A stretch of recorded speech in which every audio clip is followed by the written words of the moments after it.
レスピラシオンっていうのはスペイン語で呼吸っていう意味で、僕らが思ってる意味っていうのは食材とか地球とか循環する意味を持って呼吸ってつけてるんですけども、例えば食材を取ってで僕たちが調理して、お客さんが食べていただいてみたいな、で明日の活力になるというか、食材がこう回ってる息を吹き返したじゃないですけど、そういうのも含めて流れのことを僕らはレスピレーションって呼んでて、そういう意味がこもった店名にはなってます。少し僕ポジティブじゃないんですよ。僕ちょっとだけ慎重派なんで、でも2人に近くにいるから少しスピード感は増してきたんですよ。昔よりは少しずつオープンに大人になりました梅達郎です。真逆ですね。僕は慎重だったんですけど、いい意味でチャランポランになれたし、いい意味で怖がることがなくなったというか、例えばあさってもイベントのメニューとか、その次来週東京に出張あるんですけど、まだ全く準備しなくても平気みたいな、その場のノリでそれはやばいその場のノリでいける北川悠介です。それはやばい一番ポジティブだったよね。言ったら一番ポジティブでした。いや今もポジティブです。はい。本当びっくりするぐらい心が折れて、人生本当に終わるかなっていうぐらい折れたんですけど、2人支えられたというか、そうやって生き延びてる圭介です。ちょっとあれか結構自分なりには神経質なんですけど、多分周りから見たら多分そうやってガンガンいくように。そうですね。ちょっと大人にはなりました。ガンガンいく分怪我が多い圭介です。あれやな、この自己紹介使わない一番初めは甘エビのお料理なんですけど、僕らはインパクト甘エビって呼んでて、衝撃を与えるじゃないけど、甘エビだけほぼ捨てることなく使ってて、いろいろ分解して再構築っていうか、また合わせたらああいう形になりましたよみたいな、そういう料理なんです。で甘エビは毎日いいものを仕入れて、甘エビの頭の味噌を上のシート状にして、で身は近くのユースケの同級生の麹屋さんがあって、その麹と僕らが能登の塩を混ぜて作った塩麹があって、でその塩麹で、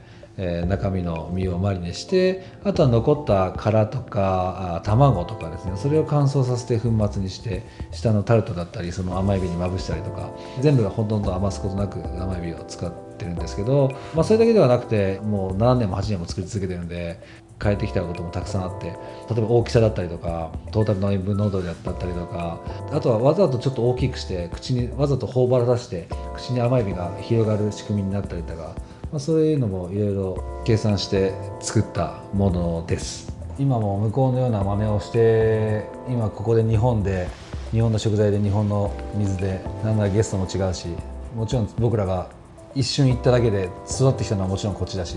それを向こうで得たものをずっと守ってるようじゃ、例えば向こうのシェフとは対等ではないなと思うし、ここでできる表現とか、ここで僕らが作れるものは何かなって考えて、それを進化させていった方が、ここでやる意味もあるし、向こうの僕らが教えてもらった人たちにもリスペクトがあるなと、向こうを守るよりはあるかなと思います。でも未だに僕ら聞かれますよ、どこがスペイン料理なんですかみたいな、でも僕らがやってるのは本当にクラシックをやってるわけではないから、ソースから発想したソースとか、郷土料理から発想した組み合わせとか、美味しかった記憶の味わいの延長とか、そういうのはたくさんありますけど、そういうのはちょっとプッって入ってますけど、じゃあ何かアヒージョをそのまま進化させて料理にしましたっていうことではないんですよ。なので今はちょっと少なくなってきたから、昔はめっちゃ言われましたね。そうやね。悩んでた時期もあります。あれそっちの方がいいかなとバターナッツはあれは全部野菜で作ってます。ここら辺で別所っていう地区がありまして、そこはタケノコの山って言われてるんですけど、そこのところで採れたバターナッツです。あとは僕らそうめんかぼちゃを作ってて、でそのそうめんかぼちゃとバターナッツを合わせたものです。輪島にある上田農園さん、ちょっと昔ながらの方法でトマトを作ってて、月の満ち欠け、それで収穫の時期を決めたりとか、その黄色いトマトが僕らすごく好きで、それ夏に取れるんです。それのトマトソースを絡めてちょっとパスタ状にして、それもスライサーがすごく切りやすかったんで美味しいのできました。そもそも僕らバスケットやってて、ミニバスからやってて、ミニバスって何年？4年生？ 4年。それの多分仲間ではあるんですよ。そこから一緒で成長していく段階でもずっと一緒にいるんで、もう聴いてる音楽もそうだし、学校行く途中も一緒だし、なんなら休みも一緒だし、だから夜中ドドンって窓ガラス叩かれてユースケが来ることなんて稀だし、ストリートのその知ってるカルチャーも流行ったものももう全部一緒なんですよ、もう何が何までずっと一緒に遊んでて、で17、8ぐらいからなんか将来楽しいことできたらいいなとか少し話出てて、何も考えずじゃないですけど、それぞれ就職してで20歳超えるぐらいからやっぱなんか面白いことやろうってどんどんなってって、その時に僕も市役所で働いてて面白くなくて辞めて、でその時にたまたま梅がもうすでに飲食のバイトをしてたんですよね。その時に北川も同じような感じで面白くないなっていう、でじゃあもう本当にじゃあ面白いことやろうよみたいになってきたんですよね。僕らみんなで遊んだ後の打ち上げに行く居酒屋だったりご飯を囲む空間とか、その時間がすごいもう一番楽しかった。本当腹ちぎれるぐらい笑って、あの時間が本当に幸せだったんで、これ作ろうかみたいなきっかけです。本当に延長線上ですよ。その遊んでるような感覚の延長線上で今がいるぐらいの感覚です。だからめっちゃくちゃ変な話すると、これが料理じゃなくてもいいんですよ。料理がめっちゃくちゃ好きで料理人になったわけじゃなくて、なんならロックバンドでもよかったね、だからもう元の原動力はドラゴンボールにあるかもしれないです、会議なんてないんで、僕らには。僕が嫌なら2人も嫌、2人が嫌なら僕も嫌。 LINE で流れてくるだけで温度が分かります。そんな関係性です牡蠣は、僕らは牡蠣ボールって呼んでるんですけど、石川県のこの海を表したお皿です。能登の地方だけで30種類ぐらい海藻があるんですね。でその30種類をあそこら辺の地域が食べてるんですよ。でそれはなかなか世界的に見てもすごく海藻を食べる地域なんですね。でそれがだんだん藻場が少し荒れてるとか、震災もあるだろうし、海藻が食べなくなったっていうのも徐々にあって、でさらに内海はプランクトンがちゃんと一定のまま山川のエネルギーがあって、あそこに溜まるような仕組みになってるんですよ、能登の内海っていうのは。だからそこに牡蠣の養殖もあるし、鳥貝の養殖もあるし、すごくそれがちゃんと理にかなったところで、その牡蠣と海藻を使った料理です。でそこにアオサですね。アオサもすごくこの震災のせいで海女さんが取りになかなか行けなくなってきて、でそのアオサを使うことで復興って、僕らはもうちょっと復興っていう言い方をどうか考えてるんですけど、それも踏まえて牡蠣ボールの中に中には牡蠣と牡蠣の周りの部分で作ったベシャメルソースと、あとアオサが入ってます。で牡蠣のボールの周りの生地の部分にも練り込んであって、海藻をそれで、揚げてます。でそれをちょっとディップして食べてもらうんですけど、その中にはいろんなものが入ってるんですけど、春に採れたわらびをピクルスにして、わらびをピクルスにすると少し、海藻のような食感になるんです。それが好きで中に入ったり、あとはレモンマリーゴールドの葉っぱのフレッシュさだったり、そういうのが少し中に仕込まれてるんですけど、でそのディップして食べてもらうものも大浜大豆って言って、鈴の方で取れるちょっとなんか幻の大豆って言われてるものがあって、大豆っていうのは紫と白い花が咲くんですけど、紫い花は取って白い花だけをずっと何十年も栽培し続けて作った大浜大豆っていう大豆があって、これも震災で少し行き場がなくなっちゃったんですよ。それで僕らのところにだって大量に来て、僕らが使うようになったんですけど、それをディップして食べる料理です。あとは今回はタコの卵ですね。タコの卵をからすみのようにして作ったものがあるんですけど、それを凍らしてスライサーで削って上に乗せました。多分一番大きいのはL字の影響かなとは思うんですけど、その頃多分まだ日本では本当にもう数軒しかスペイン料理っていうのはなくて、で僕はそれまで和食やってたんですよ。何か新しいものを求めてた時なのか、若いからなんか洋食に憧れがあるのかとか、いろいろあったかもしれないです。すごいいろんなものが重なってたと思うんですけど、大きいものとしては多分 L 字が専門料理とか僕らが目につくようなところにボンボン入ってきてて、ちょっとなんかすごく気になるなみたいなものがあったんですよ。なんかそういうのでスペインに行こうって決めて、そうですね、それが多分大きかったかなと思います。22、3の時から料理始めて、で27になったら海外行こうって、そこは話で決めてあったんです。でいざ行こうっていう時に僕はイタリア料理だったんですけど、どんどんスペインの流れが来て写真で見れるようになって、でもう見るものが新しすぎて衝撃だったんですよね。その衝撃のまま行ったっていうイメージです。僕が行って感じたのはやっぱりマルイモンターニャっていうカタルーニャ料理のコンセプトじゃないですけど心得というか、山と海の食材、例えば鶏とエビを一緒に煮込むとか、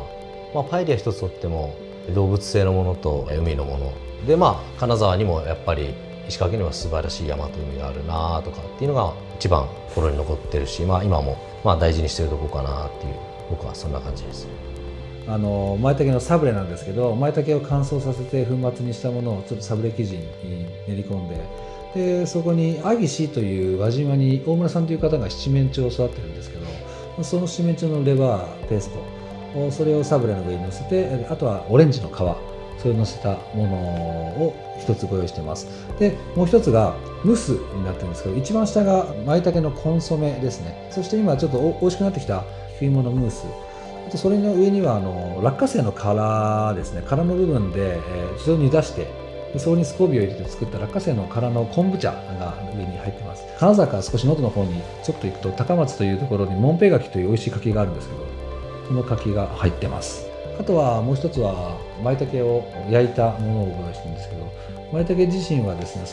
僕ら毎日パンを焼いてるんですけど、自家製のパンの端っこがどうしても毎回余ってきてて、そのパンの端っことあとは麹で作った味噌ですね、だいたい今1年ぐらい経って美味しく出来上がってきたので、その味噌に舞茸をちょっと塗ってというか、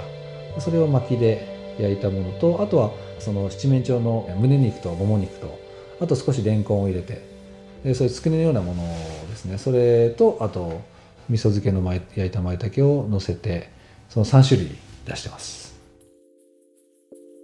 根本のスペイン料理がめちゃくちゃ好きだから今があるっていうのも確かなんで、やっぱ向こう行ってバル入って「やべめちゃくちゃうめえじゃねえか」とか、なんでこのアヒージョでパンつけただけでこんなにうめえのかよみたい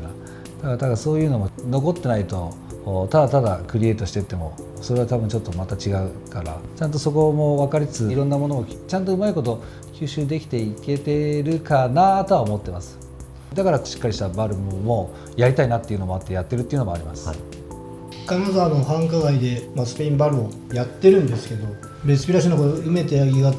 んなでかいめっちゃ高い平目の縁側しか使わないからこの身だけ使ってって言われて、それを思いっきり炭火で焼いてもパエリアパンからはみ出るぐらいのパエリアをやった時にお客さんがすごい喜んでくれて、そこが自分の中で結構ターニングポイントで、お客さんが思ってる以上のものを出したらこんなに喜ぶんだと思って、でそれを石川県の食材だったりものを使って表現できたらいいなって思いで今はやってますね。みんなでわーってなってるのが好きなので、友達が友達を呼んできて4人しか席空いてないよっていうところに普通に5人目が来て6人目が来てっていうのがうちの店の特徴なのかなとは思いますね。そういうお店です。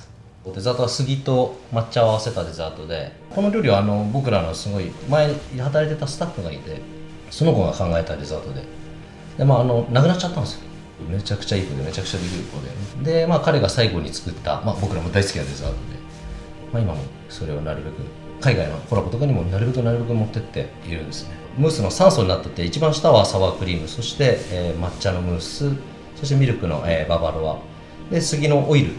杉のオイルだけだとこれグッと香りも味も強いので、杉の香りを移したシロップと割ってソース状にして、で冷たく冷やした生の、キウイフルーツと食感に、チュイル、そして大体9月ぐらいから、杉の芽の新芽が取れるので、それをちょっとアクセントで、どれもこれも杉だけだとすごく強いんですけど、そこに抹茶をスッと合わせる。